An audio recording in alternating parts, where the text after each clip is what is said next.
There are only 5 solids that can be made from identical edges, angles, and faces. They are known as Platonic solids, after Plato, who correlated their shape with the behaviors of classical elements: earth, water, air, fire, and ether. This idea that matter is composed of smaller interrelationships of parts is foundational to modern physics. Millennia after Plato, Kepler inscribed these solids into an approximate model for the solar system. The physicist Richard Feynman later stated, "Nature uses only the longest threads to weave her pattern, so each small piece of her fabric reveals the organization of the entire tapestry." What a magical notion that the part, be it an atom or a strand of DNA, can tell the story of the whole. Despite my inability to even darn a sock, I've taught the past couple years in an MFA studio in textile design. Feynman's threads are everywhere, crocheted, knitted, and woven together, each little action growing into a whole. I asked my students, in my best Gregory Bateson impression, what is the pattern that connects the crab to the lobster, and the orchid to the primrose, and all 4 of them to me, and me to you? My first experience with this pattern that connects came stacking adobes with my family as I built our home and subsequent studio addition.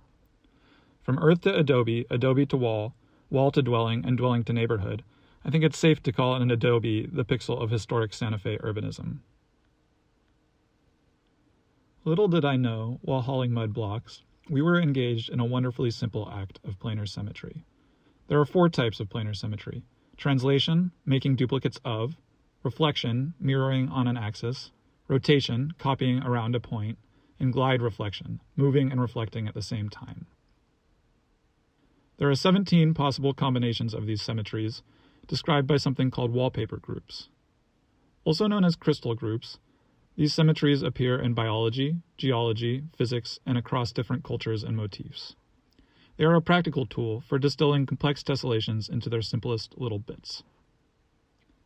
Perhaps this is one definition of resolution: a collection of little bits that relate to each other in order to make something legible or understandable. I make my little bits through a very particular process, using these wallpaper groups to structure and draw specific relationships between edges and vertices.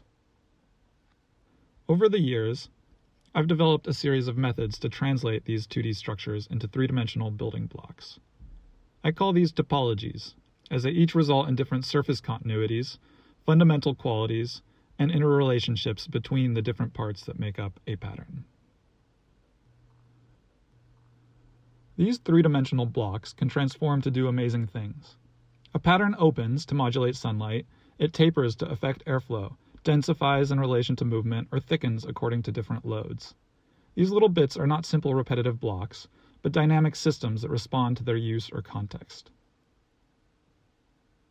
This map traces a simple cubic lattice as it progresses through these different states of transformation, from simple 2-dimensional shape to complex differentiated 3-dimensional cell. I think of this matrix as a sort of grammar of pattern, a tool to help us sort through the wilderness of possibilities. One branch of this pattern tree I've named superpatterns.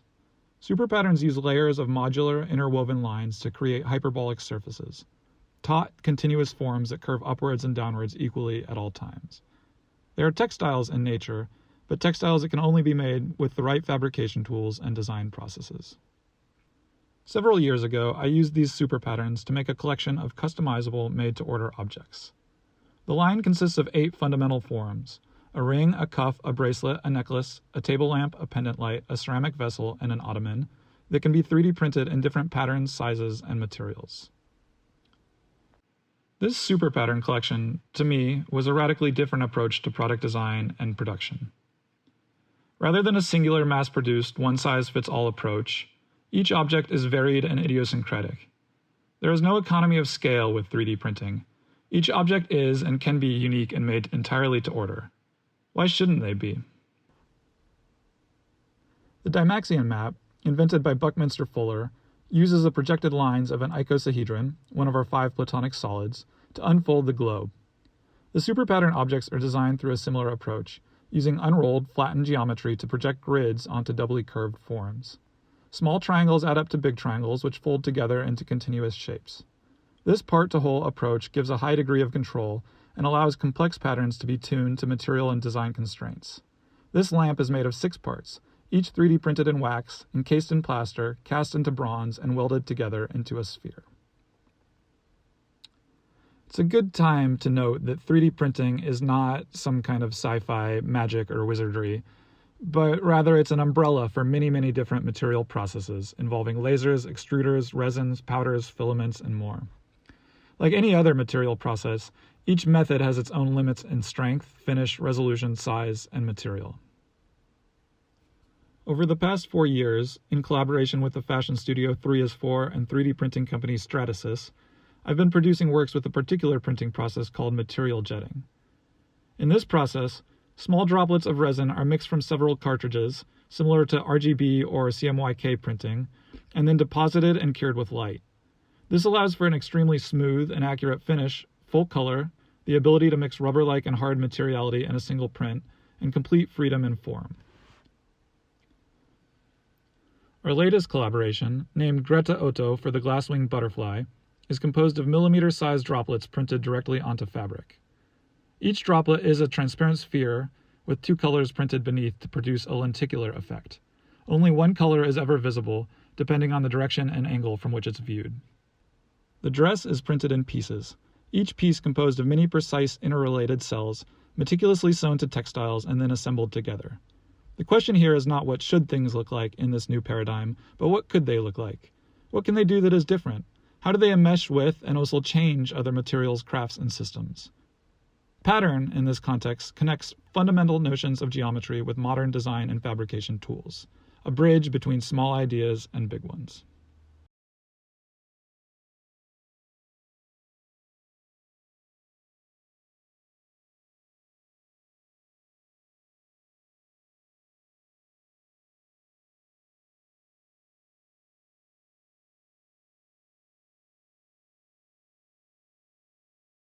You can really think about the parts which compose our world, the little bits that make up the material around us in a wholly different way.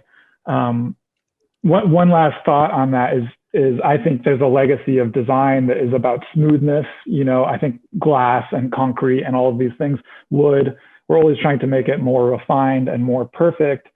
And we've kind of achieved that. And I think the next question with changing technology is how do we rethink what these surfaces and what these forms are actually made out of on a more granular and more cellular scale. So Travis, we have Julie from the Q&A here's asking, can you explain why 3D printing doesn't support economy of scale?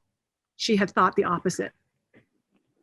Yes, absolutely. I think in a traditional fabrication process, you're going to make a mold and you're going to prototype and spend a lot of time developing an object to sell it or to make it. And then you're going to have it fabricated into a highly technical mold, and you're going to make a whole bunch of copies of that, make hundreds of thousands of it. And each one of those, like say it's like a pen or like I have a water bottle here, say it's like a water bottle. Each copy is identical and each copy costs like pennies because of the economy of scale of that process. Most 3D printing technologies are constrained in a very different way.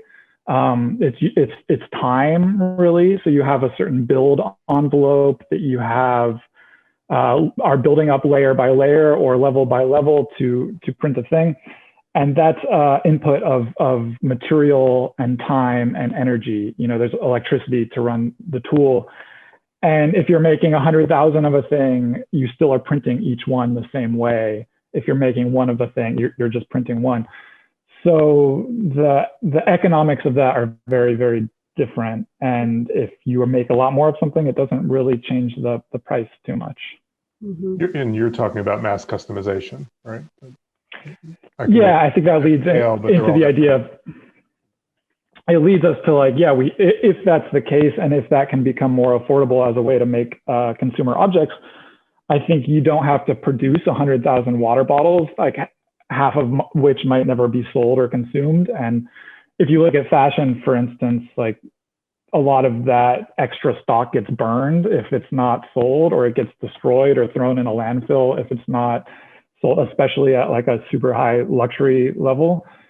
So I'm really into the idea that why don't we make just enough of the things we need? Why don't we make them one at a time? And why can't they each be different? Why can't they be more tuned to our identity or our body or our own ergonomics?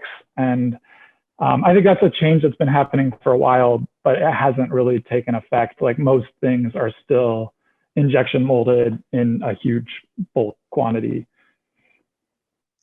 So, so this is interesting because we have another, I'm not sure, I'm not understanding this question, so I'm just going to read it, and then you can tell me if you understand it.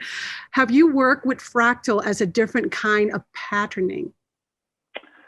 Yes, I've played with fractals some. I love fractals. I think of a fractal as just like a shape that relates to itself. So you're just changing the scale of something to repeat it. So it's a different form of modularity. It means you're not just aggregating something, but you're also scaling it in some sort of proportion with the original point. And I love fractals. Yeah. So, Anthony, do you want to read a few more questions in our Google Doc there? Well,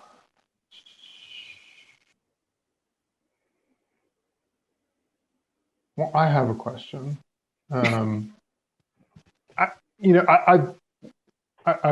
so curious. I mean, about this idea of the kind of intelligent beginning point, the intelligent seed or cell or whatever you want to call it, and how it yields its intelligence into different ways of making.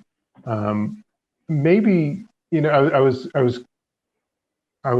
thinking about your grammar diagram, the circle, and so I can imagine that there's some logic about connection or building up that's embedded in the piece that you start with, and you can explore all of these different avenues for connecting, and those can be inflected by whatever program or body shape or product line you're applying them to.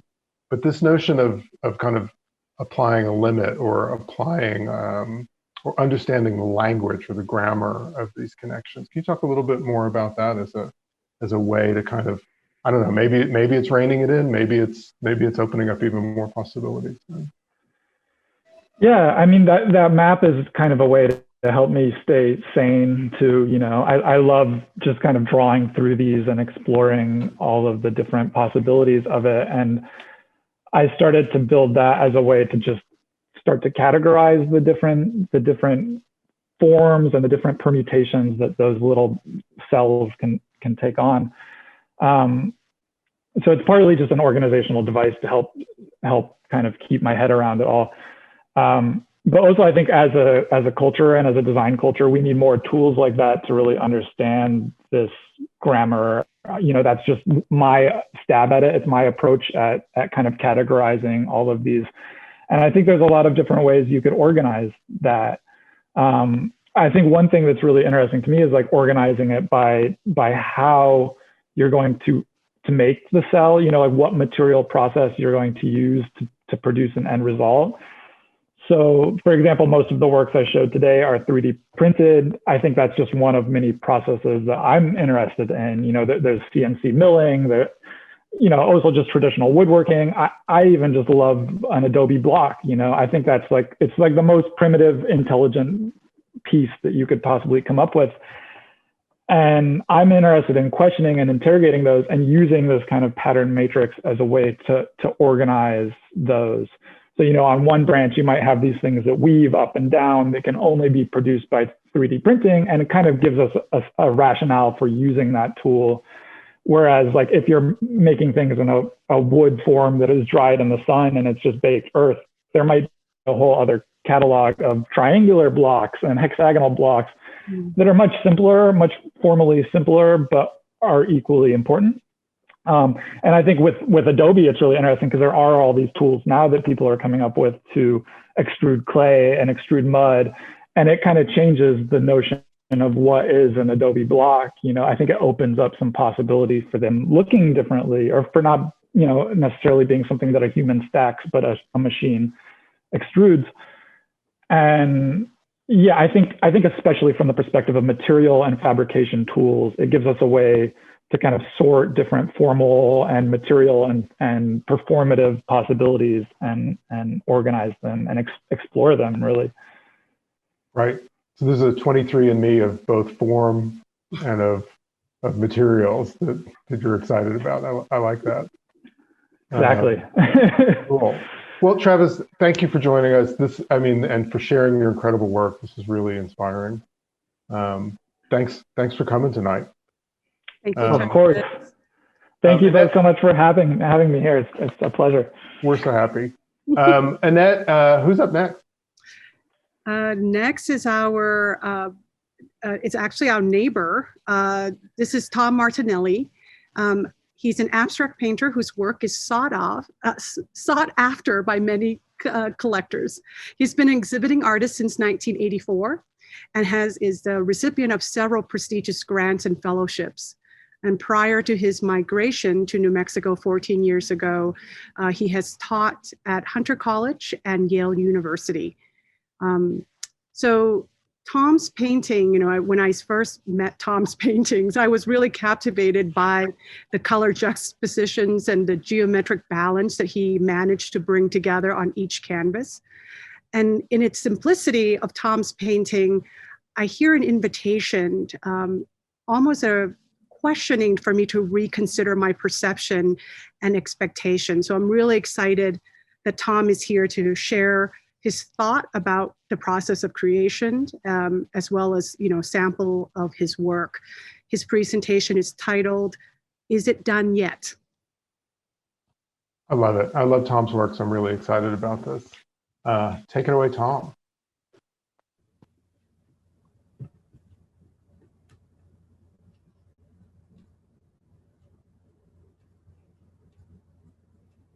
My name is Tom Martinelli. I'm a painter. I live in New Mexico, and I'm going to talk about resolution in the process of making a painting. Resolution can be regarded in art practice, as simply finishing or completing. But the Latin root of the word resolve, one of the definitions is to release. And it's interesting to me, that definition, because it implies a relationship, and it suggests getting to a point of being able to let something go. And that's a little more reflective of what goes on in the making of something in the studio. I find it a bit more nuanced. Anyway, I'm showing you images of my studio in total disarray, where nothing is finished. And painting's a very tactile activity. And I think that these show a certain amount of the, tactile quality of the process. Anyway, this is me in art school, looking kind of cocky, maybe a little undernourished. At the time, I was making these very large paintings, lots of brush strokes, lots of movement activity, painterly detail. The problem was I was never sure when they were finished. And it caused me kind of an ongoing low-grade distress. So over the following years, I revamped my approach and refined my interests in painting, the kind of painting I was engaged with, and started making these paintings in the 90s. They were fields of dots. They were field paintings in a certain way. The dots were built up of layers of transparent color, and as these layers were stacked, so to speak, the circle became darker and darker. I was using stencils. I was interested in mechanical printing process. I was interested in 4-color process. My father was in the printing business, and I had that interest. The thing about these paintings is I would determine in advance how many layers there were going to be, how many applications of paint. And in this painting, it's like 24 separate applications of paint with drying in between. And when I reached the 24th layer, the painting was finished. It was done. I didn't quite know at the time, the step of discerning whether it was a successful painting or not. That was a separate operation, so to speak. Anyway, this painting on the right was a detail of the painting on the left. So that part, whether it was successful or not was determined later on. And that was kind of more in the realm of to release, I think. And these were as small as 8 inches, as large as 12 feet. And I've come back to this process of layering in the paintings I've made the last few years with these dark rectangles or squares, where, like the dot paintings, they're layers of transparent color that get darker and darker.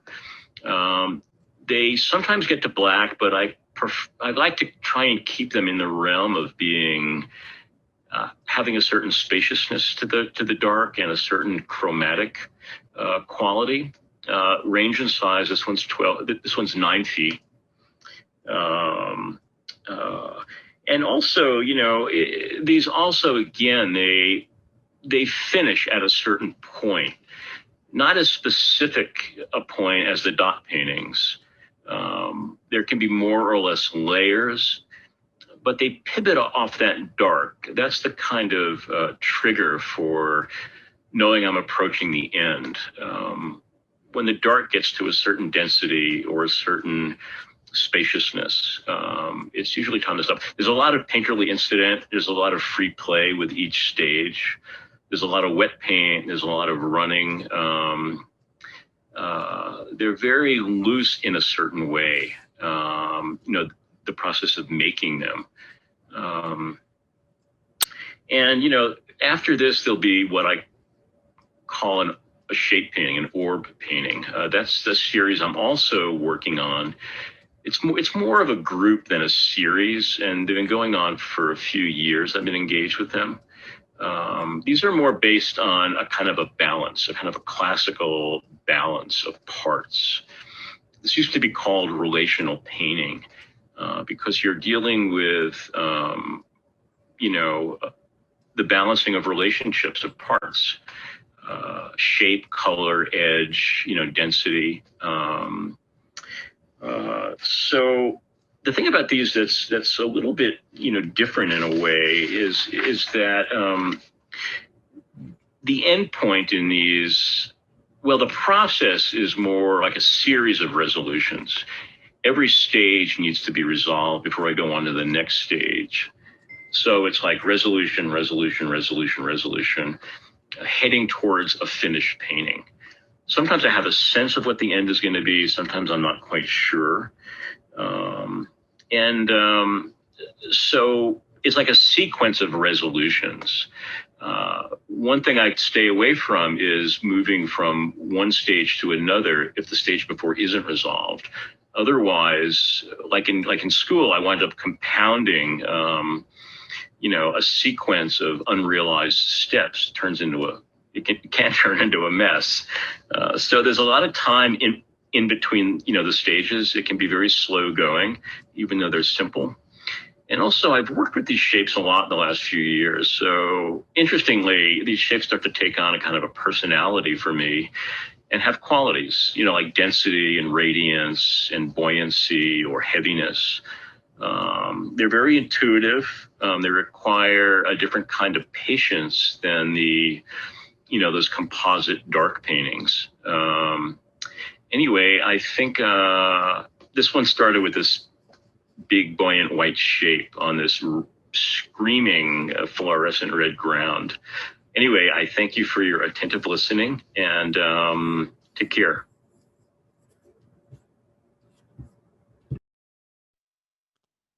Oh man, what a treat. Tom, are you with us? I am here. Can you see me? Yes, we can. I can. There he is. Oh, there I am. Welcome. Thanks for doing this, and thanks for joining us tonight. Thanks for the invite. Happy to be here. I'm so grateful for you sharing not only your work, but this window into your process. It's so tremendously interesting. Annette, you had some other thing you wanted to say to Tom, I think.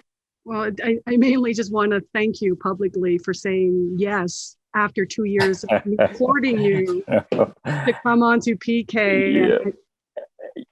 Annette has been on me about presenting, and I'm very much like, no, I don't want to do this. And I think, resolution is something I can relate to. So, she pitched it and I thought, there is a connection, resolution is a good word. And anyway, I found a way in. So that was important to have a route in. But, the thing about the process, it's funny because when I talk about paintings, I don't really talk about, meaning or the end result necessarily, because what's really alive for me is, all the steps that have gone into it. Because in a way, it's almost like Travis was saying before, how a bit of something can represent the whole. And sometimes, the process, even the bits of process, somehow reflect the bigger picture of what's going on. If I'm involved in the process and I'm kind of in gear and I'm on track, then I don't really worry about the end result. It's sort of, again, it kind of compounds a certain set of, I said resolutions, but those are kind of successes with each step. After each step, there's a sense of, wow, maybe this is a little better than I thought it was going to be, and then on to the next. And it's, anyway, a lot is embedded in the process. So I tend to really talk about painting as process. And in a way, it's the way also that when I'm in trouble, I go back to the how do I work? Not necessarily what do I want to make or where do I want it to go, but how am I at this moment with my materials and, the space I'm in. So process is it's interesting. Anyway, I'm glad you mentioned process. Thanks. No, I love I love the way you describe it as a kind of series of resolutions, or almost like battles within the war, right? Like, kind of not a great analogy, but you're it's incremental, right? And I think there's also this, what it's so appealing is this tension between the freedom that you express in the painting and this kind of awareness of the rules that either govern the process or determine finishing.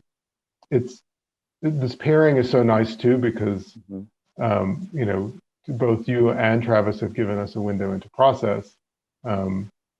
Travis's work seems to be, it seems interesting to talk about beginnings with Travis, and you've taken on the issue of ending.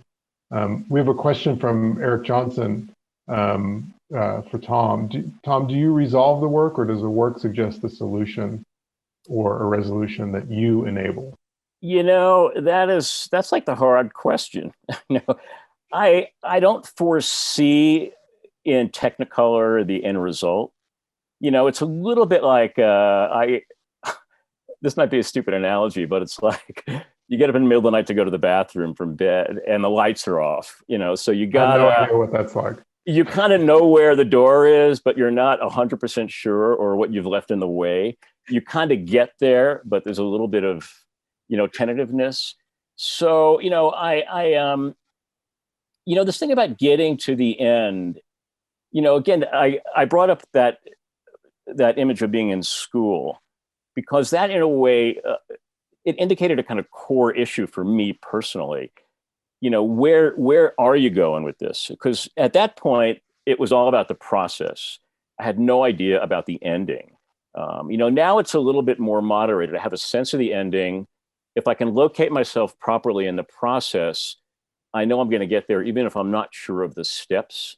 When I get there, I'm also not sure that I'm there. It's why sometimes things take a long time. Those paintings with the dots, one of the things about that was I wanted to short circuit for myself that state of mind where I thought I had to determine whether something was good or bad, or I wanted to skip that, because that, in a way, wasn't very interesting to me. The process of getting there was great. Then I didn't know. And I realized that the not knowing, transitioning into the knowing, took a really long time. So I don't really quite know, with those paintings that are based on shape and composition, it's a little bit more obvious. Again, because a lot of the steps become resolved as I move along. So there's a sense of, this is great, this is great, this is great, this is great. And sort of the end is expected to be that. But sometimes I'm not really the best person to, sign off on whether a painting is good or not. I mean, I used to live in New York. I used to have friends come over and tell me, which do you think is the best? And sometimes they would tell me, I mean, I know it's there somewhere, but it's a funny, mysterious process. And it requires, sometimes walking in the dark to the bathroom in the middle of the night. Tom, I want to clarify this feeling, because you and I, before today, we had a 45-minute conversation about how do we think about this theme as an artist, right? And you really brought out the differences between the feeling of resolve in the sense of readiness to release versus resolve as in solutions. It's just like mechanical solutions you have to resolve compositionally, right? Mm-hmm. So I kind of want to ask you to do you have more insight from where we left off in our conversation as to what takes, I think your presentation today really is clear about, you create a process that when it's done, but what does it feel like to release a painting? Well, that was sort of the nugget that got me really thinking about all this, because once I went to the Latin root of the word resolve and realized it was to release, that sort of instantly spoke to me. I mean, that made total sense because, I can be done in a mechanical way. I've spent years doing that. But, the release part really comes, that's a little bit more, for me, that comes in seeing something really deeply. And that requires time and observation. It's like when you look at any art, you just can't take it all in at once. That's why people look at paintings repeatedly over years, because they sort of unfold. I mean, I always think of Cezanne, who's somebody the paintings are so rich that you visit them over and over, and it takes a long time to be able to actually see. And that's where the release comes in. I mean, for me, I'm not Cezanne, and I'm not, I mean, he's my, he's God as far as I'm concerned, but even something, that's relatively simple to, parse it out, to have your mind actually be able to actually see everything that's there. And I think, again, to sort of go back to that shot of me in school, that was almost a way where I put so much information into that. There was so much information there because, think about brushstrokes. I mean, brushstrokes have so much information. They have direction, they have speed, they have size, they have density, they have color, they have edge. It goes on and on. That's a lot of information for one thing. Mm. And for me to sit there and take in all of that data, it was too much. So, it's really a matter of spending the time looking. And that's where the release comes in. When I settle, when I feel like I've really seen the thing that I've done, then I can let it go. It's like, okay, you really are finished. And, you have my blessings to be wherever you're going to be, wherever that is. And, that's a fun part. It's a lengthy part.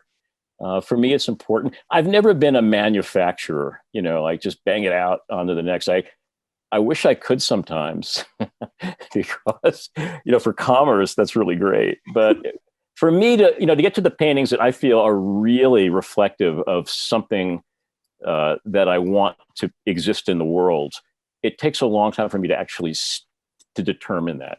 And that's where that's why I like release, because that's really about release. It's like, okay, our relationship's really, it's great and it's finished, and, all the best for your future life. Tom, a more mundane question along these lines. Where do you release your work into the world? Where can we see your paintings? I'm not showing in town. In New York, I show at David Richard Gallery. Uh-huh. I mean, hopefully there'll be some paintings up around town in the near future. Good. And yeah, good. I'll let you know. Please do. I will. Thank you so much for joining us tonight. This was wonderful. Thanks so much for having me. This is great. Thank you. So, Annette, I'm glad this wasn't just about you wearing down Tom's resolve. We've had a couple different takes about on the topic so far. Can you tell us what's next? Yes. Next is a power duo, Cynthia Beauclair and Ricardo Barros from Little Big Bang Studios. They both have moved here. Really, I mean, their journey to Santa Fe is really a lesson in fortune favors the bold. Both of them have been in the motion graphic industry for 20 plus years, and they've worked at prominent television studios and network like CBS and Discovery Channel. And they come from South America, and they're multilingual, multicultural background, which gave them a unique edge and helping them create compelling work across the globe. Tonight, they're here to share with us their creative journey in their presentation, Resolution in Motion. Wonderful. I think Cynthia is going to do the talking. Take it away with the presentation.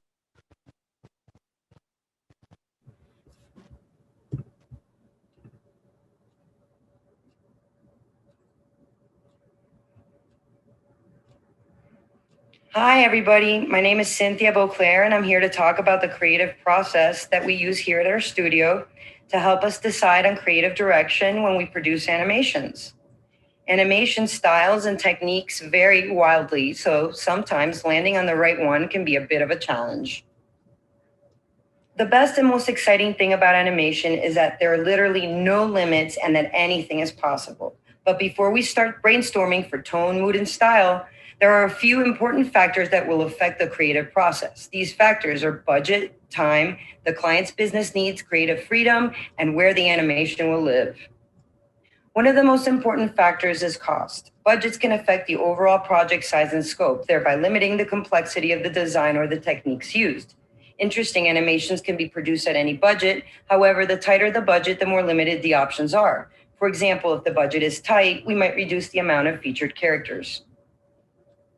The overall scope and complexity of the project will depend on the deadline.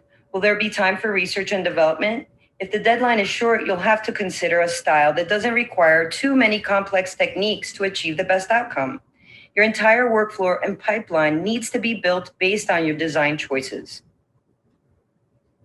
When producing animations, we also have to consider the client's business needs. What is the purpose of this animation? Are we selling a product or service or creating awareness? Who's the target audience? No matter the purpose, the ultimate goal is to create an animation that can engage the viewer in an interesting and memorable way while communicating the needs of the client. Another factor that dictates the direction of the design is creative freedom. Do we have to stick to a client's brand standards, or can we veer off in new directions? Are they a conservative brand with a clean, slick design such as that of a tech company, or do they project a more radical and wild brand such as that of a skateboard company? Another consideration is output format. If the piece will be aired on TV as a commercial, the animations generally will not be longer than 30 seconds. So the messaging needs to register quick and clearly. If the animation will live on the web, then the restrictions of time disappear and we're able to produce a piece that's more complex and has a deeper narrative. Once we understand our objectives and limitations, we can begin brainstorming and exploring. Some people ask, don't these limitations stifle the creative process?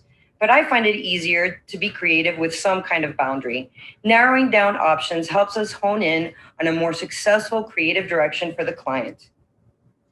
The first thing we have to identify is the tone of the animation. To achieve this, we start with a list of words that describe our objective. Words like confident, inspirational, relaxed, and fun. When the tone of our piece is well defined, our writer begins work on the script. This is one of the most important parts of a good animation. If the writing is not good, then the animation will never be great. While the script is cooking, we begin to create a mood board. A mood board is a collage of visual references that help paint a picture of what the final design will look like. Mood boards should contain fonts, textures, and images that paint a picture better than just words alone. Mood boards are an excellent way to refine a project style before diving into the actual design process. You can find lots of reference materials online. However, sometimes we want to avoid the same pool of images that result from searches. I like leaving the digital world and finding other kinds of references, like in books, photos, and textures. Taking a walk outside or exploring a museum can help with inspiration. I try to fill my head with as much relative material as I can. When creating an animation with characters, we need to determine the style of the characters too. Since animating characters can be very tedious, the style of the characters depend heavily on the deadline. For example, a hand-drawn character will take a lot longer to animate than a character based in a 3D style. Character development takes time, and it's an important part of conveying the right message. Choosing a proper color palette is also crucial in conveying the right mood. There is no doubt that color represents emotions. In a somber piece, the color palette might be muted, while in a comical piece, the color palette might be vibrant and bright. Keeping to a simple, specific color palette can be a good solution if you need to stay on brand.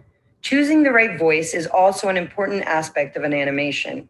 Besides emphasizing the mood, the voiceover narration can reinforce a message with audio cues, as well as humanizing a brand.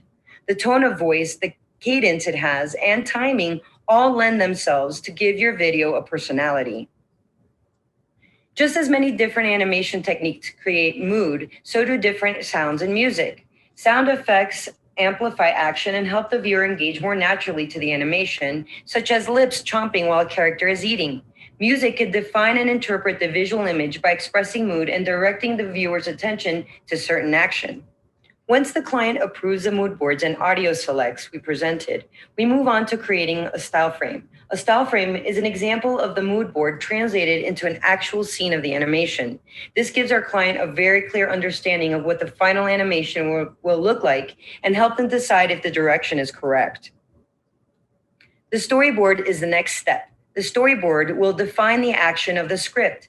The budget and deadline have a big impact here. Using editing tricks, we can skip complicated shots while still maintaining narrative cohesiveness. We'll find areas in the action that will allow us to limit the amount of drawings we need to create when budgets are small. The elements are designed and the action has been mapped. Now we have to make sure that the timing is right. Timing gives meaning to movement. It also reflects the weight and size of an object. It conveys a character's emotions and strengthens story points. Timing also affects tone and mood and can create drama. We've honed in on the right tone and mood. We clearly understand the client's business goals and intent. The client has approved and is happy with all the character designs, backgrounds, and colors. The action and timing looks right. Now we're ready to animate and finalize. This usually takes us a few weeks to complete. That's it. This is the creative process that we use at our studio to help us decide on creative direction when we produce an animation. I would conclude that the most important aspects of a successful outcome is listening to the client's objectives, writing a really strong script, and lots and lots and lots of imagination.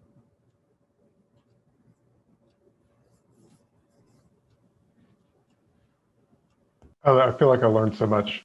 Do we have Cynthia and Ricardo with us? Yes, we do. Hello. Hi guys. Can Is it working? Almost. Oh, wait. Uh-oh. Oh. Hang on, guys. Should Yeah, that was it. Can you hear me at least? We can hear Yeah. you both. Okay, well, at least that's good. Hold on a second. There's actually no reason why this is not working. It is a new camera. It is a new camera. Okay, try now. No. Oh, there you All go. right. Yay! Hey, Hi. welcome. Thank you. We're very embarrassed. Oh. No, this is par for the course. So, Cynthia, I have to say, like, the first time, so Anthony, I first met Cynthia and Ricardo at Design Core Coffee Talk, where they took us through, similar presentation, except they can use animation during that presentation. It was a lot more exciting. And they made us watch this commercial, which got all of us all in tears, and it was for Chipotle. Yes, it was exactly. I feel so tricked. I know. That's the idea, I guess. What a crime that we've given animators a slideshow. I know. Format. Oh, no. But I don't, maybe it talks about constraints. I mean, like one of the things that I was so really resonated with me was, this window into the business side of things. As an architect in our practice, all of our work is contingent upon a commission, upon budgets, upon clients' programs. We're not driving those factors. Those limitations and constraints are actually driving us and our creativity. And so it was refreshing to see this presentation and show how you can be creative within that framework. And maybe you could talk a little bit more about how those things are really generative. Sure. For me personally, I always say it's when a client comes to you and asks you for something, and this probably applies to a graphic designer as well. It's like shooting a dart in the dark. They can have maybe a clean or simple style, but I don't want to do the same thing over again, right? So I want to do something different. So those parameters that we get, whether it's budget or deadline or anything, or their business needs, actually help me narrow down that giant, vast, too much choice, almost. So it really helps me, or guides me, and sometimes it pushes me to be more creative. It's like when somebody has a tight budget, we still want to produce something nice. We still want to make something beautiful as best as we can. But we have to work within those budgets, within those limits. But creativity wins. You can find other ways to communicate the ideas that the client needs or wants in a very interesting, simple way, perhaps. I concur.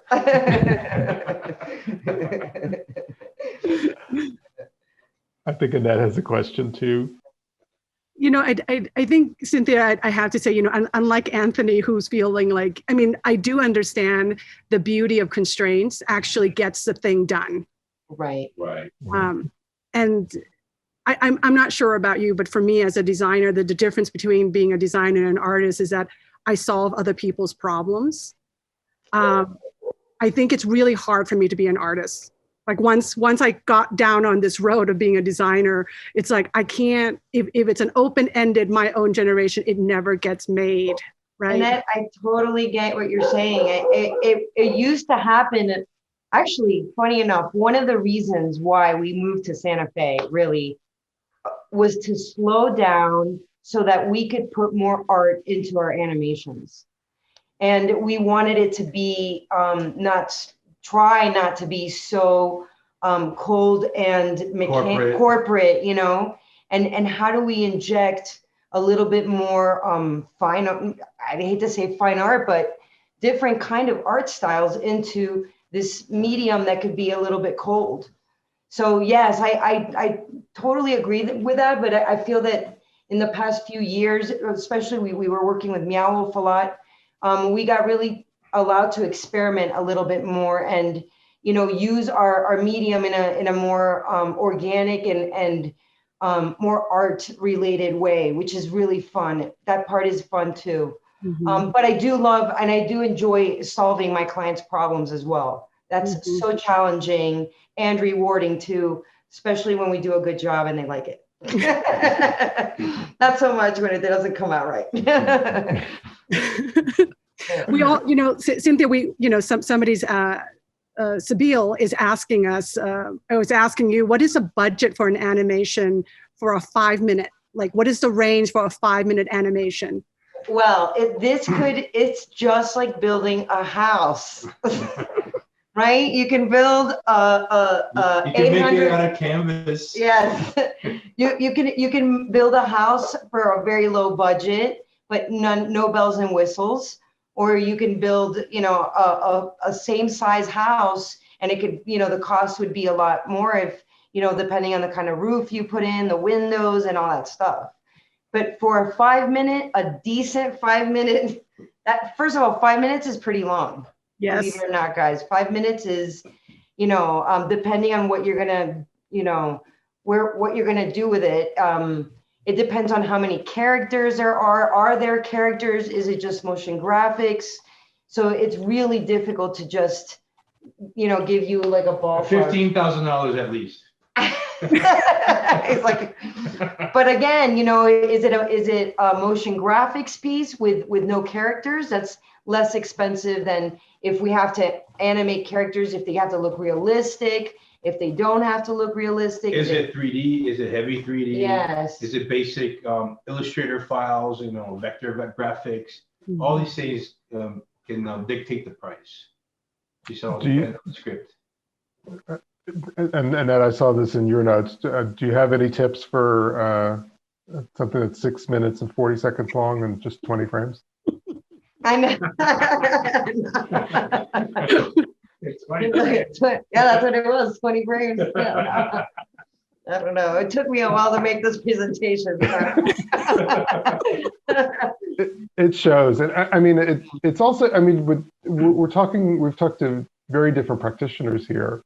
And yeah, there's certainly differences between, those of us who are in the service business and doing projects for clients.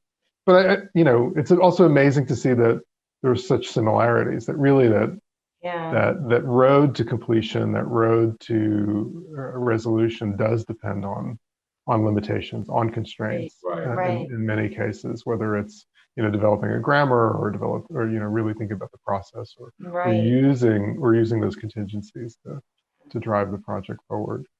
Yeah, that's great, and such a treat to see this tonight. Thank you both for doing this. You're welcome. Thank you for having us. I wish you could show you actual animation. Well, go to our website. We'll absolutely check out your website. That's great.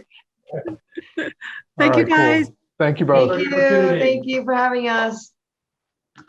So Annette, who do we have next? Okay, so we saw in Cynthia's presentation, it's about finding solutions through animation, right? What that process looks like. Our next presenter is presenting a different flip side of what happens when there's a solution that isn't really working. Next up is Public Defender Craig Hay. He is here in Santa Fe. Craig is a native North Carolina, and he is so invested in righting wrongs that he has pursued a law degree. As a public defender, he's a strong believer in the advocacy power to restore human dignity. Craig's experience in public defense ranges from traffic demeanors to domestic violence offenses, mental health commitments, all the way to first-degree murders. In his presentation, Probated Justice, Free Meek Mill, Craig raises alarm about the current framework of probation. Awesome. Let's roll.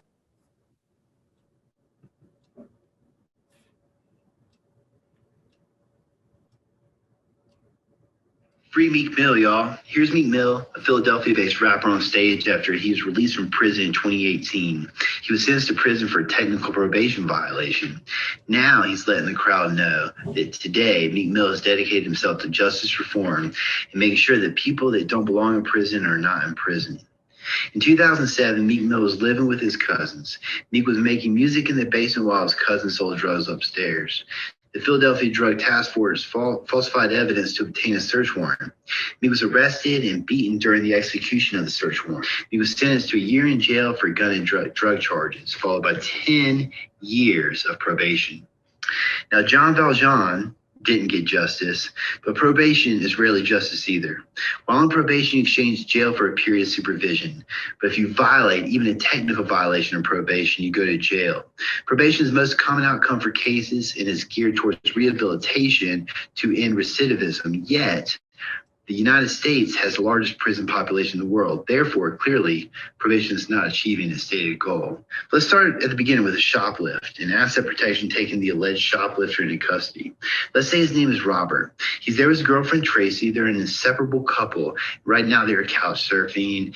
They're having a hard time finding work for a lot of different reasons, none of which matter to asset protection as they call the police to report the shoplift. And the police take a report and place Robert and Tracy under arrest and begin searching Robert's backpack, incident to arrest. Backpack that contains their most important possessions, but also some heroin wrapped in foil. And now Robert's under arrest for possession of controlled substance and larceny. His name is George Floyd, and this is Officer Derek Chauvin. I want to include this photo because we need to free Meek Mill because Black Lives Matter, but also let you know this. Arrests tend to be violent and traumatic. Even if it is a standard arrest, being placed in handcuffs is a painful reminder of the mightiness of the state. All right, so Robert and Tracy are then taken to jail, forced to take off their clothes, and basically searched and placed in an orange jumpsuit. Next day, they see a judge about their release. Robert's got some prior criminal history. The only address he can provide is at the shelter, and this is a drug possession case, so the judge puts an ankle monitor on him and orders him to do drug testing, where he will have to come all the way back to the jail on a regular basis to provide a urine sample. No one is offering him any treatment options. But now him and Tracy are released from jail. That's Cerrillos Road right there, and it's 8.5 miles to the Interfaith Shelter. It's a long walk into town. The law says they're innocent unless the state proves their guilt beyond a reasonable doubt. And here's my favorite example of what it means to prove guilt by what reasonable doubt means. Here's Courthouse Falls in Western North Carolina. We used to jump off Courthouse Falls. Let's say that you want to be certain beyond a reasonable doubt that it's safe to jump before you make that jump off Courthouse Falls. Felony charges carry up to 18 months in prison and a $5,000 fine. Robert's got a bracelet around his ankle tracking his every movement. He's already been arrested and released once for violating his pretrial conditions. And heck, probation sounds like a chance to get healthy and you want to stop using. You've been able to accomplish goals in the past. So let's do this. Let's take this plea deal. And I want to stop right here and ask you this question. Were you ever given the option of whether to get caught up in drugs and possible violence? Who helped you decide not to? Now, what if you chose the opposite, the path of drugs and possible violence? Why might you make that choice? And I'm just going to speak from my own experience as a public defender. I've been doing this work for the last 9 years. I currently have about 148 cases assigned to me. I can confidently say that any reasonable and thoughtful person would be able to identify a traumatic experience in almost all of my clients' lives. The trauma that they have had to deal with has undoubtedly had an impact on why they are involved in the criminal justice system. Here's the statistic right here is from 2017, but it's hardly surprising. 17% of the jail population is diagnosed with a serious mental illness, and 72% of those with a serious mental illness are also consuming controlled substances. Those are social work concerns, but they're being handled by law enforcement officials. Back to probation. 4.4 million people are on probation in the United States, and Robert just joined them. Here's a probation office in Santa Fe on St. Michael's next to Whataburger. And most of the folks who are on probation got there by way of plea. And the first thing they do when they get there is the probation officer tells you strict rules that if you break them, you're going to jail. And so that support system that kept you away from drugs and crime, for a lot of probationers, their support system did the opposite. But that support system was all they had. Parents let them down. Schools let them down. And now probation says you can't be around your only support system. What's probation's plan for how to deal with that? Oh, yeah. In the trauma and mental health disorders that cause folks to self-medicate, drug treatment is offered by probation. It is. But as a probation condition, and therein lies the problem. How is it therapeutic to force folks into treatment and punish them with jail if they struggle to find success in treatment? The answer is that it's not. Music can hold you accountable. This is Dead President's album, Let's Get Free. It's released in 2000.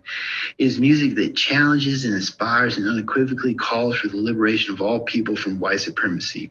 I love this album. And to love this music from a place of integrity means that I must reckon with my own white privilege and fearlessly advocate for true social justice. What music holds you accountable? Meek Mill uses his own lived experience to call us to focus our resolution on the feelings of probation and rethink how a system that was originally to be a living example of grace and mercy from the court has actually turned into a cage of oppression. And I'm not saying I have the answer, but here's one place to start. We don't need so many people on probation. Drug possession carries up to 18 months in prison. How much jail time is appropriate for a non-violent offense? Does it make sense for a person to keep on going in and out of jail as a punishment for violating conditions of probation when they're not even committing a new crime? Who do we really want in our jails and prisons? And a final thought from our new national hero, Amanda Gorman, who said in her poem, "If we merge mercy with might and might with right, then love becomes our legacy and change our children's birthright." Free Meek Mill.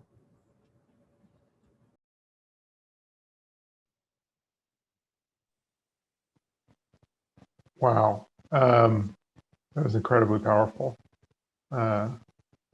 Craig, are you here with us? Yes, there we are. He is. Welcome. Thanks for doing this. Yeah, thanks for inviting me. Oh my God, what a presentation! And a change of tone for tonight. But I think there are some threads to weave through all of this. This is Annette kind of hinted at this in the introduction and the transition about the kind of different view of conditions or constraints. I'm really struck by your discussion of how the conditions of probation are really not delivering the intended consequences of rehabilitation, that they're actually hobbling people in that pursuit. I'm also struck by, and I know these things are intertwined, but like I'm also struck by the connections to drug treatment or even homelessness, right? Where it's another type of rehabilitation where we, for some reason, don't solve the problem by saying, well, homeless people need homes. We put conditions on a path to being homed again. Can you talk more about that, about this kind of, that universe, and maybe why we as Americans are kind of obsessed with this way of patterning rehabilitation? Well, I think it's interesting to bring up patterns. As Travis, of course, his presentation is about patterns, and one of the things that he said struck me was about why can't we make as many things as we need and make them more individualized. And I think that especially in the law, we are so caught up in just how we've always done things. And if it doesn't work, then that must be the fault of the defendant in this case. And we don't take into consideration cultural issues or really the personal individual situations of defendants. And I think that that's a real problem. And so, in terms of just always having just these cookie cutter conditions and the idea that that's going to solve the problem if they can just follow these rules, that they will then be cured and they'll get out of the system. Well, certainly it's not a progressive approach, and it ends up backfiring. And it's clear that it ends up backfiring because of how many people we have in prison and in jails. And I'd submit to you that I don't have the statistics right in front of me, but I can say to you in my own experience that most of those folks are there on probation violations. You can look on the New Mexico Department of Corrections website, and you can see that it'll list why folks are in prison. And time again, it's folks that have violated probation, and that's why they're there. And if that's the case, then why aren't we focused on that being the issue? Because clearly probation isn't working. And that's why I thought this was an interesting approach to this theme resolution. So Craig, you mentioned you had 148 cases right now assigned to you. Wow. So Cynthia Canyon is asking what has been happening during this time during COVID. Like, are there trials still happening? What's going on with this? So we're not having trials right now. Jury trials are suspended until looks like March right now. We tried to do some trials last summer. court with masks on, with the jurors socially distant. And we tried, but certainly not getting into the courtroom. All of our hearings are over Zoom or Google Meets. And yeah, I think that's this is actually a perfect time for us to be thinking about these types of issues, because you have a right to speedy trial. You're not getting a speedy trial. You have a right to that trial, the proof beyond a reasonable doubt. But when's that going to happen? And you have folks that are on pretrial conditions that run the risk of violating those conditions because of their own circumstances. And so this is a perfect time for us to think about, okay, how can we come up with more thoughtful ways to resolve cases more quickly that actually will get to the place we want to get to.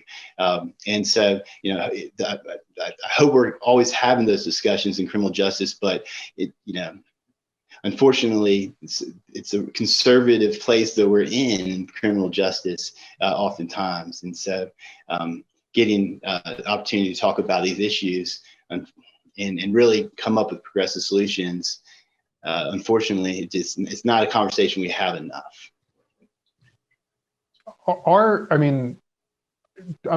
And not to go back to homelessness, but there are progressive models that say, okay, well, we're going to get rid of all of those barriers you don't need to be sober to get into permanent supportive housing. You don't need to jump all through, you don't need to get rid of your dog. There's just this recognition that those conditions aren't working. Granted that the law is more conservative, either in the United States or overseas, are there examples of more progressive approaches to either doing away with probation or changing it entirely?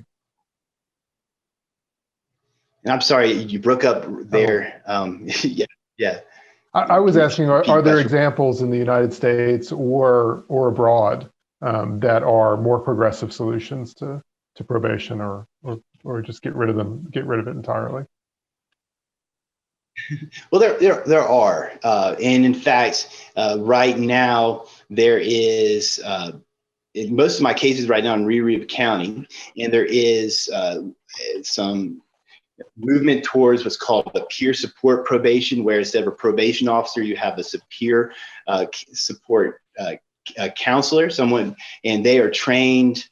They themselves have come through a substance abuse disorder and have been that experience, that lived experience, and then they're trained, and this is Judge Lydiard up in Reeve County has come up with this. Really, I think it is a progressive approach to. It's still probation, but instead of probation officer, you just have a peer support worker, someone that's with you to assist you through, just trying to get through probation, and without the strict conditions, but instead one condition: stay out of trouble. Don't pick up any new charges. And so, those are progressive approaches. One of the things that is not talked about, I think, enough is, let's get rid of probation. Let's look at what the crime was and think about, okay, what is the penalty that needs to happen to right the wrong? Because there are crimes that are committed. In fact, there are folks that need to go to prison. Unfortunately, that is something that needs to happen. But it was look at the offense itself and think about what does the penalty need to be. And because if you put somebody on probation always and think that that's the sentence that needs to happen, you end up maybe with somebody doing a whole lot more jail time than they ever should have done for, like in Robert's case in my presentation, for a simple shoplift and possession of heroin, and how, and if every single time he violates probation, it's actually another at least 30 days in jail. And so really having those conversations about, what is it that we need to do for a penalty. One of the most progressive things that can happen, of course, and this is happening even in Santa Fe, making sure that law enforcement is on board is always the key, and the courts, of course, getting involved is key. But one of the progressive things that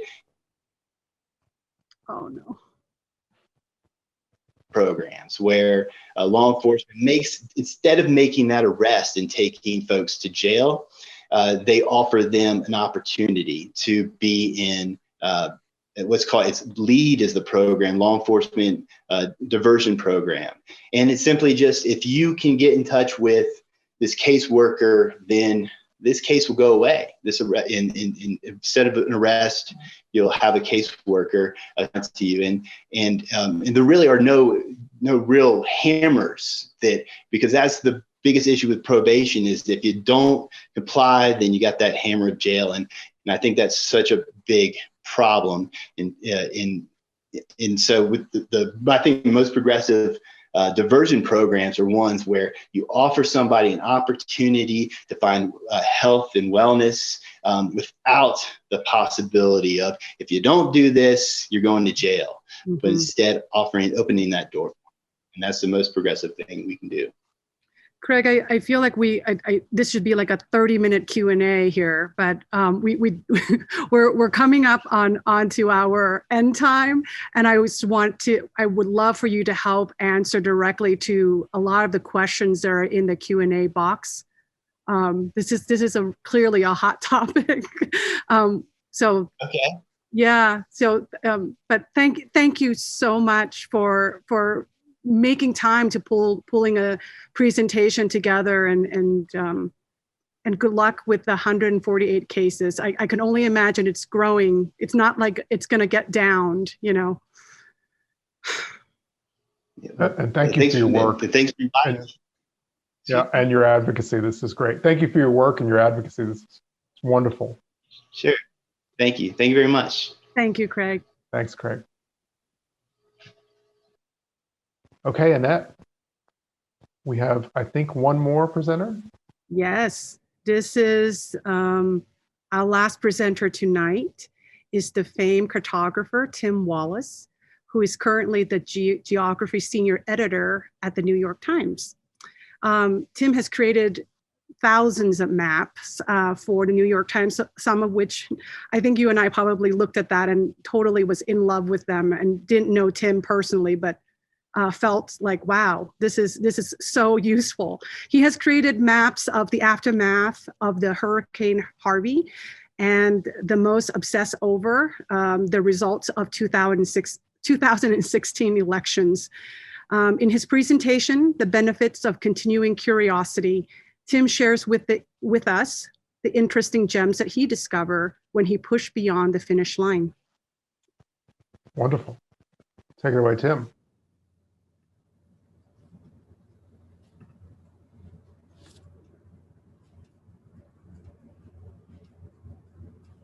This is a map of New Mexico being made. Satellite images are being averaged, information on elevation and vegetation applied. Concrete and buildings are added, then water, trees, and more. Maps are the product of a process that is never complete. Cartography is the practice not just of making maps, but also of translating and synthesizing heaps of geographical information into easily accessible visuals and words. Cartographers are the geographers who act as visual storytellers for our landscapes. These are the sketches of the story we thought we were going to tell in 2016. This is my friend and former colleague at the New York Times, Sergio Pisania. He's eating a taco in the days before the 2016 election. Looks pretty good to me. But tacos aside, take a look at that mock-up on the whiteboard behind him. This sketch declared, "Clinton wins." As we know pretty well by now, Hillary Clinton did not win the 2016 election. While she won the popular vote, she lost key states and the Electoral College went to Donald Trump. This is a piece we created to show the shift in vote margins from 2008 to 2016. Trump moved the needle in his direction across most of the Midwest. Somewhat surprised by the outcome, we set out to make maps and graphics to explain the results. Here's a 2-page spread with a bubble map showing the margin of victory for each candidate in every county of the US. I found myself drawn to the donut pattern of Republican voters that circles almost every metro in the country. When we finished that 2-page spread, we could have stopped and called our work done. After all, we'd mapped the results, right? But this is where my continuing curiosity kicked in. Struck by that donut pattern on our bubble map, I wanted to see what it would look like if we drew a line through an imaginary territory where an equal number of people voted for Trump and Clinton. The result of this experiment was two maps of two imaginary countries. Trump's America, a massive Swiss cheese chunk of a country, riddled with democratic lakes, ponds, inlets, and bays. In Clinton's America, a series of metro archipelagos and far-off liberal islands in a vast sea of conservatism. The Two Americas piece published about a week after the 2016 election. At this point, I truly could have stopped thinking about maps, territories, and the 2016 election. But there in the back of my head was this continuing curiosity. And so I kept fiddling and experimenting along boundaries and across political landscapes. I think about landscapes a lot and how people live in and across them. I think about this as a geographer, and I think about it as a human. When I drive across the country, I watch as landscapes pass by my window, and I pay attention to what might have shaped them. Geological time shapes the canvas of Earth that we paint with human activity. And human activity is anything but simple. Our human inclination for describing landscapes is complex, convoluted, and often confusing. Here's a map of the United States showing region, state, county, and county borders, along with census areas. It shows only a tiny fraction of how agencies in the United States have split up this country. But for the most part, boundaries aren't visible from above. Cultures, ecosystems, and land use patterns are often dictated by Earth more than arbitrary political boundary. Snow, rain, and wind don't need passports to cross international borders. So the look of local landscapes is driven by the people who live there, the earth it sits on, and the atmosphere it lies under. About a year ago, continuing curiosity about this pulled me back to the 2016 election. I started mapping out color palettes from satellite photos. Here are the colors of Chicago. Creating landscape color palettes locally made me wonder about possible regional and national trends. Remember that map of a rat's nest of political boundaries? That showed about 3,000 counties. The smallest geographical unit for election geography is the precinct. There are about 160,000 of those. And here in this satellite image of the same area, at this scale, mostly regional trends in color are visible. Deciduous forests in the east are vibrant emerald green. Deserts in the southwest are beige, red, and white. Scrublands are mottled. Evergreens in the west are a hunter green. Continuing curiosity led me and my colleague, Krishna Kara, to split up the United States into those 160,000 precincts to see if there are any trends in landscape color across the political spectrum. Here are some examples from South Carolina, Washington State, Michigan, Arizona, and Mississippi. Here's a distillation of all colors across every square meter of the contiguous United States. It shows the 100,000 most common colors across the political spectrum, from the mostly gray cities inhabited by Clinton voters to the increasingly green farmland and forest where Trump voters call home.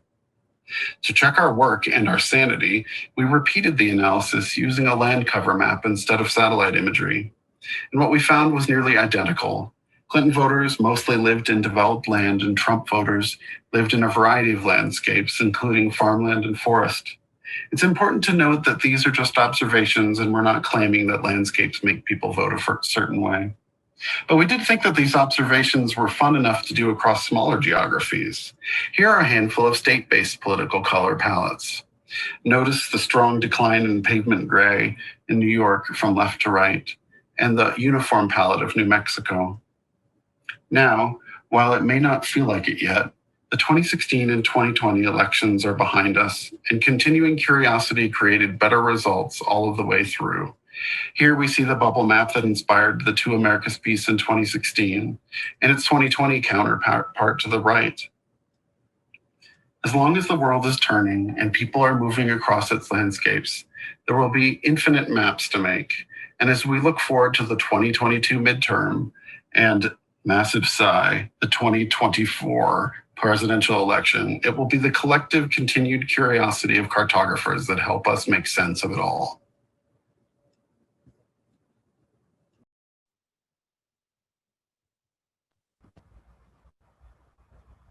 That's incredible.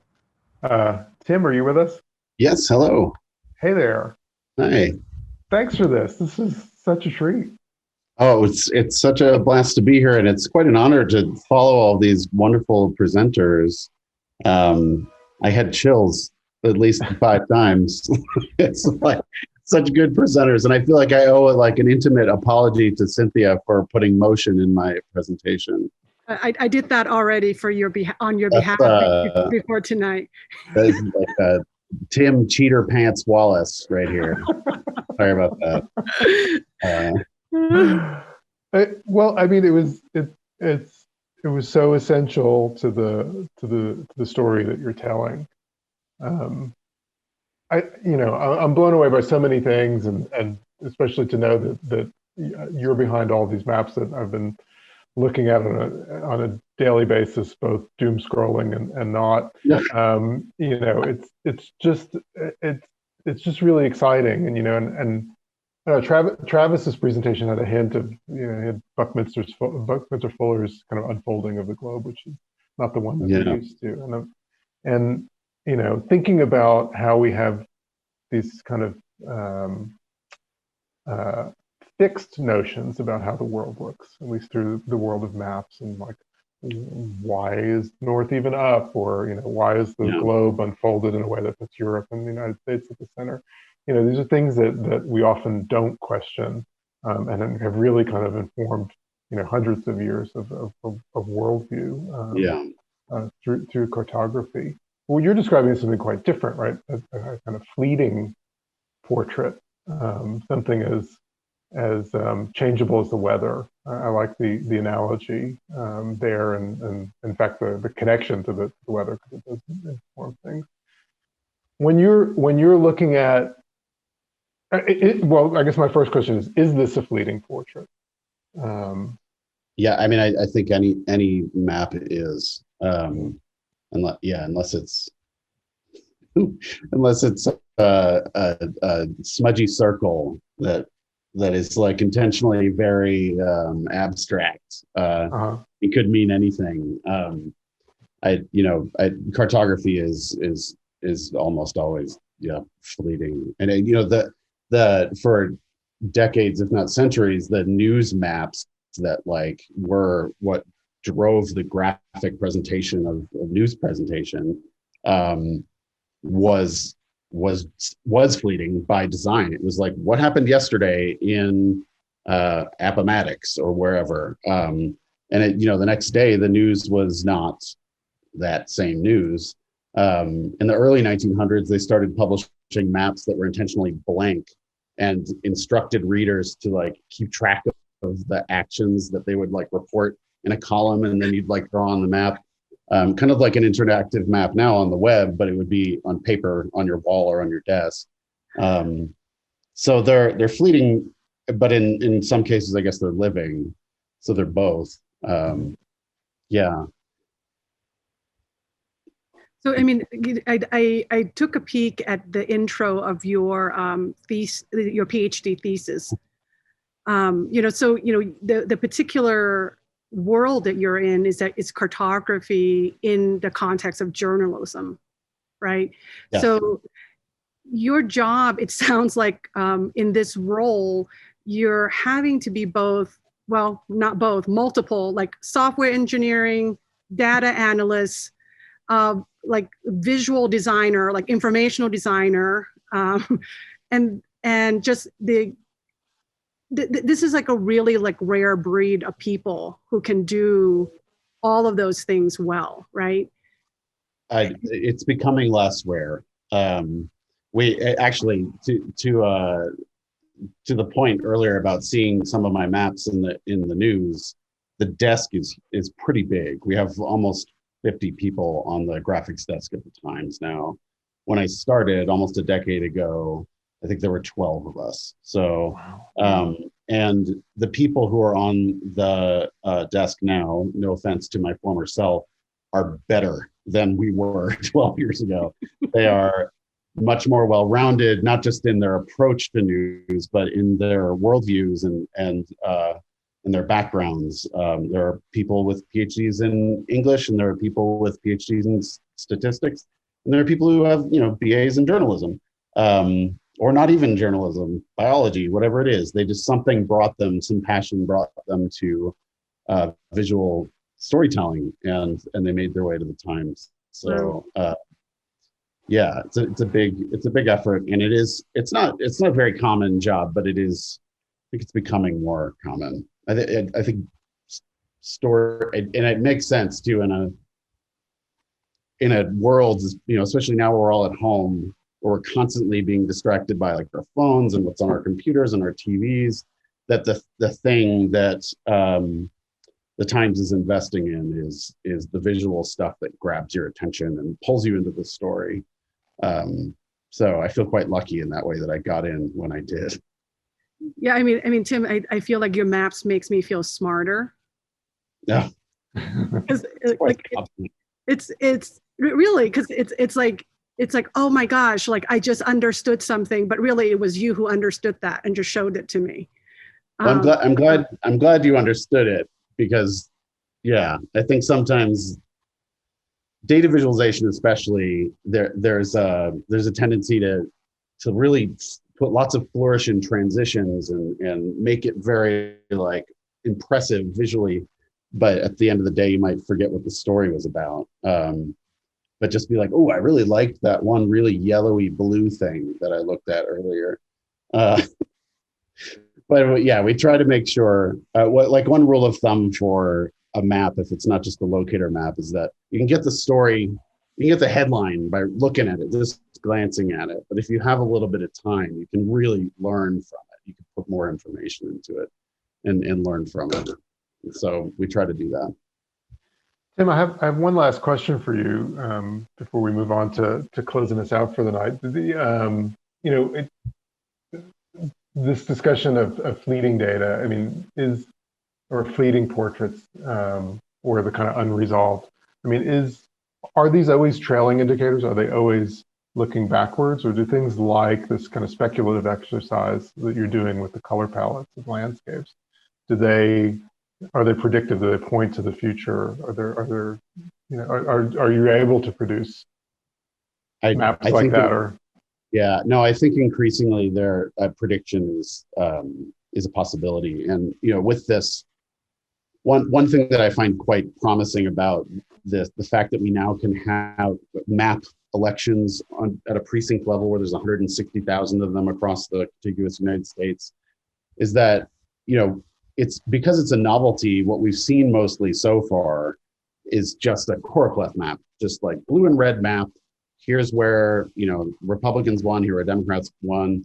But you can take, like we did in the colors piece, you can take that information and try to find out if there's something else going on in Republican areas or in Democratic areas.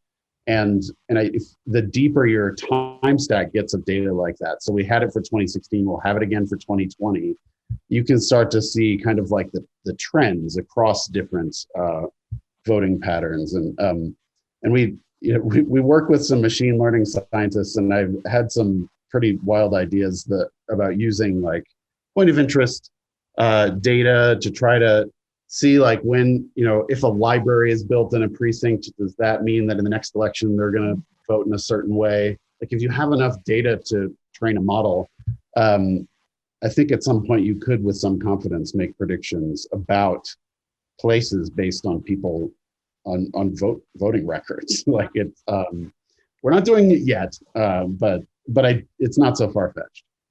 Wow. I said the last question, but we do have one more from our colleague Sean Evans. He says it's hard to imagine that the New York Times has only been printing in color for 23 years. He doesn't even remember what the maps looked like before then.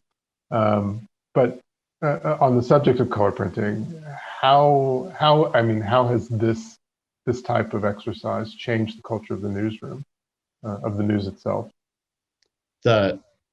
What exercise? That these kind of elaborate full color mapping exercise, what impact does it have on the culture of the newsroom or the news at large? That's interesting. That's a great question. I would like a half an hour to think about it and write a paragraph. last week, I believe, right after the inauguration, someone on my team noted that we, for the first time, were running a full bleed A1 above the fold photograph. And I found that really surprising. Like it seemed kind of like that, photos are so powerful, and they really can capture a moment better than a cheeky headline can most of the time. I'm a visual artist, so of course I think that. But so that surprised me. But I did look because there's an archive of front pages, and in fact it was true. I think that the transition is still happening. It's wild to think that a print transition is still happening while we're also transitioning fully to web.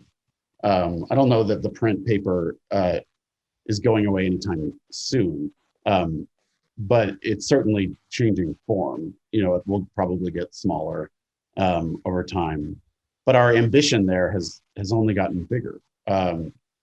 This is sort of like a sidebar to the question, but it's extremely fun to be a print designer right now because we can do really big, ambitious stuff. We do maps that are gatefold. They're eight pages. They're really fun. Mm-hmm. Wow. Well, thanks for staying on and for answering our questions. Of course. Thank you so much for having me. Delightful. Thank you, Tim. Thanks, Tim. Okay, Annette. Anthony, what did you learn? Give me what have you learned about this theme? Oh, my head is swimming. I can't say that I have I've reached any resolution. But I don't know. I don't think I have any brilliant insights into this. I just really love this group of presenters, and I'm grateful to you and your team for putting this together. Absolutely. Yeah. I just want to, once again, I'm really grateful for all of our presenters to have come together to share all of this with us. And so I want to just give a thank you to designer Travis Fitch and the abstract painter Tom Martinelli, animators Cynthia Beauclair and Ricardo Barros, and public defender Craig Hay, and our cartographer Tim Wallace. So can we talk a little bit about upcoming programs, Annette? Please. All right. I don't want to keep folks on the line too much longer, but just to close out our session tonight, there's some upcoming things that we'd like to announce, things that maybe you haven't heard about before. Thinking about the connection to Tim's work and cartography, we have a new program that has launched at Friends of Architecture Santa Fe. It's called Spaces Speak, and Annette will tell us a little bit and show us a little bit about what Spaces Speak is. So Spaces Speak is our virtual tour program that it's actually crowdsourced. So we are inviting folks to submit their own submission. And let me kind of navigate here under our program, under our tours. Guys can go in here and see what we have so far.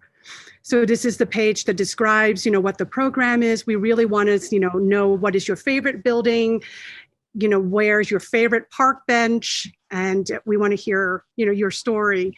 The submission can be viewed here.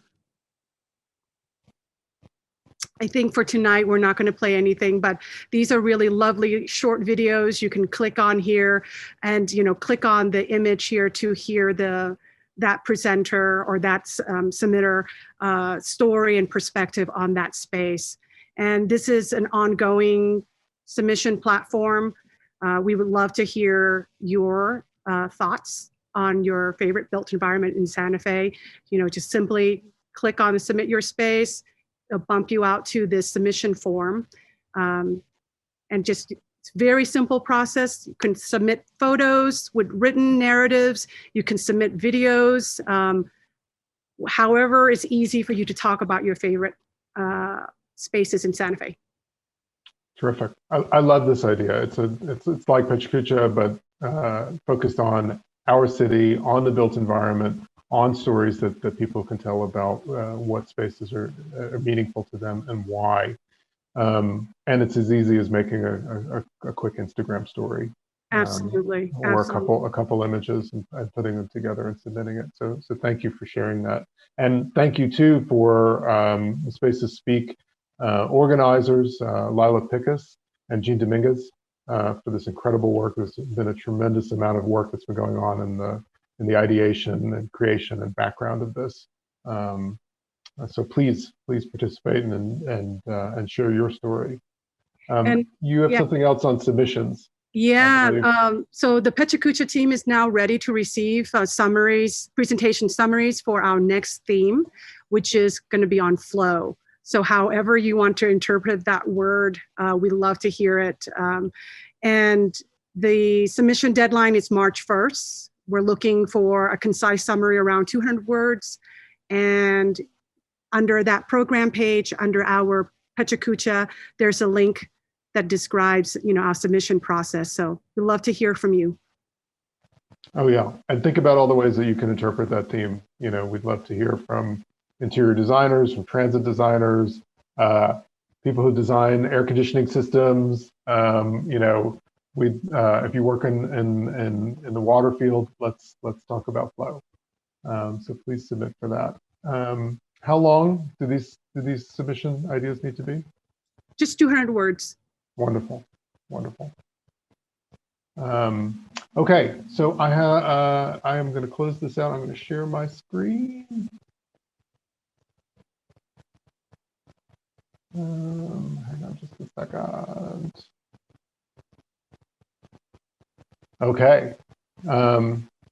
So this is our closing deck. Again, our web address is architecturesantafe.org. If you want to hear about any of these submissions or programs, please sign up to be on our newsletter email list and you'll get all the details.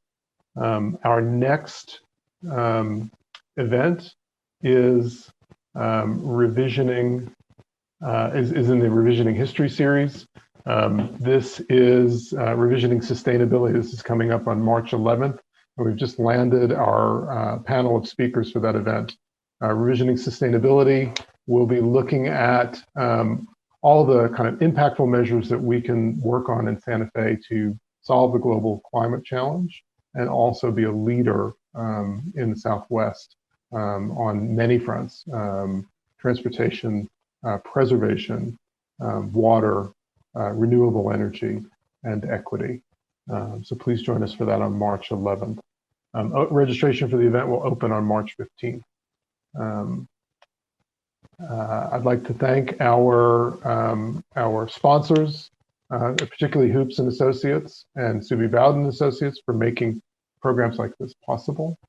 We're grateful to everyone of our sponsors and individual donors who support and enable us to create these programs that encourage civic engagement and advanced dialogue about design in the built environment.